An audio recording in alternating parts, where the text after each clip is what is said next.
Dans l'exercice 2, on vous présente un réseau simplifié. On vous demande quelles sont les sources distributives. Ce sont les éoliennes et la centrale nucléaire qui produisent l'énergie électrique. Les cibles destinatrices sont en fait les utilisateurs, donc ici les usines et les villes. Les carrés rouges correspondent aux transformateurs. L'un permet d'élever la tension et l'autre d'abaisser la tension. La tension n'est pas directement abaissée de 400 kV à 400 volts. Il y a en fait des transformateurs intermédiaires, mais qui ne figurent pas ici. Pourquoi l'intensité est-elle transportée sous très haute tension, c'est-à-dire 400 kV?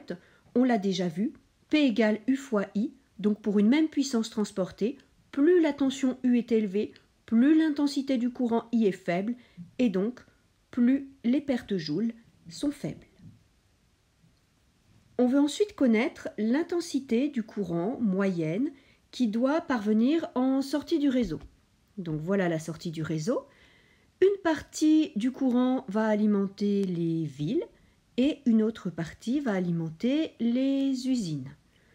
C'est pourquoi j'ai indiqué que I moyen c'était la somme de l'intensité pour les usines et de l'intensité du courant pour les villes.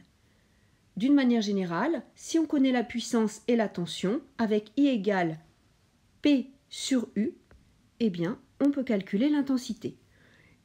On a ici toutes les données. On a une puissance de 150 MW, donc 150 fois 10 exposant 6 watts, sous une tension de 400 volts pour les usines, et une puissance de 570 MW, c'est-à-dire 570 fois 10 exposant 6 watts sous 230 volts pour les villes. Il suffit donc de calculer les deux intensités, d'additionner, et on trouve une intensité de 2,85 fois 10 exposant 6 ampères. Bien sûr, cela ne représente pas l'intensité d'un unique courant qui circulerait dans un fil, mais la somme de toutes les intensités nécessaires. On demande ensuite la valeur de l'intensité du courant qui doit être produit. En fait, il faut produire l'intensité qui doit ensuite être fournie à l'ensemble des usines et des villes. Donc il s'agit de la même intensité. On écrit donc qu'on doit également produire un ensemble de courants dont l'intensité serait de 2,85 fois 10 exposant 6 ampères. Enfin, on cherche à modéliser ce réseau par un graphe orienté et puis à établir une expression générale de la fonction que l'on cherche à minimiser. Alors, on a deux sources distributrices, les éoliennes et la centrale, S1 et S2. Premier nœud, ça correspond au transformateur, qui est un transformateur répartiteur. Ensuite, un deuxième nœud, transformateur répartiteur. Et puis les deux cibles, qui sont ici tous les utilisateurs, usines et villes. Les intensités qui sont du côté utilisateur, j'ai indiqué ici I4 et I5, ne peuvent pas être contrôlées par EDF, puisque ce sont les intensités des courants réclamées par les utilisateurs. De la même façon, l'intensité totale, I4 plus I5, ne peut pas non plus être contrôlée par EDF. C'est ce que demandent en fait les utilisateurs. Là où EDF a une marge de manœuvre, c'est sur les intensités I1 et I2. Quand on écrit l'ensemble des pertes joules, il y a bien sûr des pertes joules dans toutes les lignes. C'est pourquoi j'ai écrit R1 I1 carré plus R2 I2 carré plus... Bref, toutes les pertes joules dans toutes les lignes. Mais en fait, la partie qu'il faut vraiment minimiser, eh bien, c'est celle-ci, puisqu'il y a possibilité de répartir l'intensité du courant entre les sources distributives de manière différente. Bien sûr, R1 et R2 sont fixés.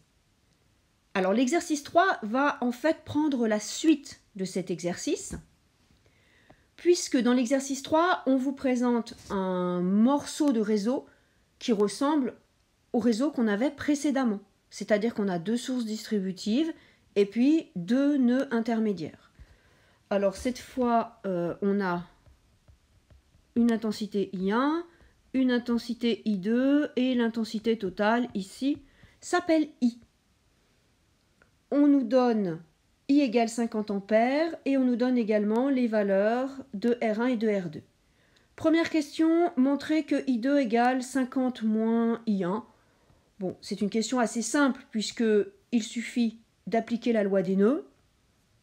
I est égal à I1 plus I2 et donc I2 c'est I moins I1 et on remplace I par sa valeur qui est de 50 ampères.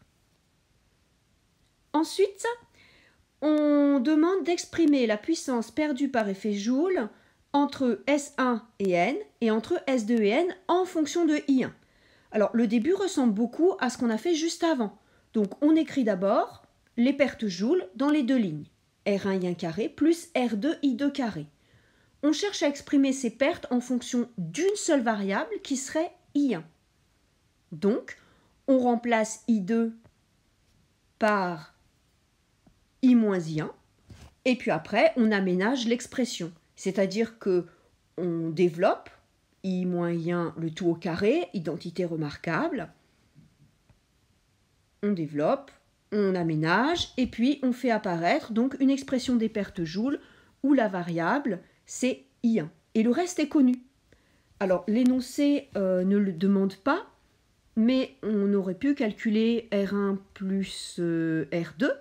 Donc on sait que c'est 0,4 plus 0,6. Donc ici, on a 1. Ensuite, 2R2 fois I1, on a 2 fois 50 fois 0,4.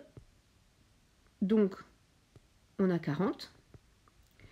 Et enfin, R2I au carré, on a 50 au carré, donc 2500 fois R2.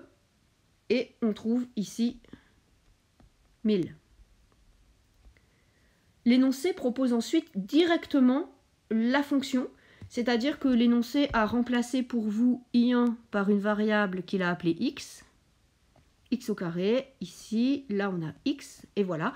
Et donc on retrouve bien qu'il faut minimiser une fonction qui vaut x carré moins 40 fois x plus 1000.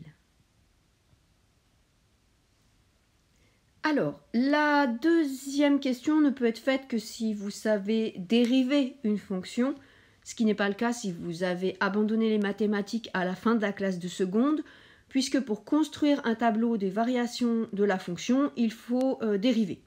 Donc, si vous avez fait des maths, vous savez dériver. Donc, vous écrivez l'expression de la dérivée, où vous aurez 2x moins 40, et avec ça, on peut trouver que cette fonction est minimum pour x égale 20. Bien entendu, si vous ne savez pas dériver, vous aurez toujours à votre disposition une courbe qui vous montre que la fonction f de x est bien minimum ici pour x égale 20, et on a alors sa valeur, il suffit de lire, sa valeur c'est 600.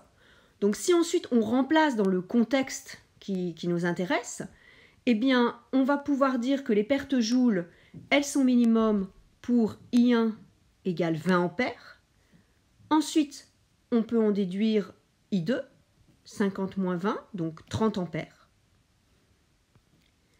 Quant à la puissance perdue minimale, soit on l'a déjà lu sur la courbe, donc on sait que c'est 600 watts, soit on refait le calcul en remplaçant I1 et I2 par leur valeur, et on trouve bien 600 watts. En cours, on avait également vu que c'était intéressant de vérifier qu'on respectait également bien les contraintes du côté de la production d'électricité, puisque certaines sources d'électricité, peut-être, ne peuvent pas fournir 20 ampères ou 30 ampères. Donc il faut vérifier que cette solution-là est bien possible.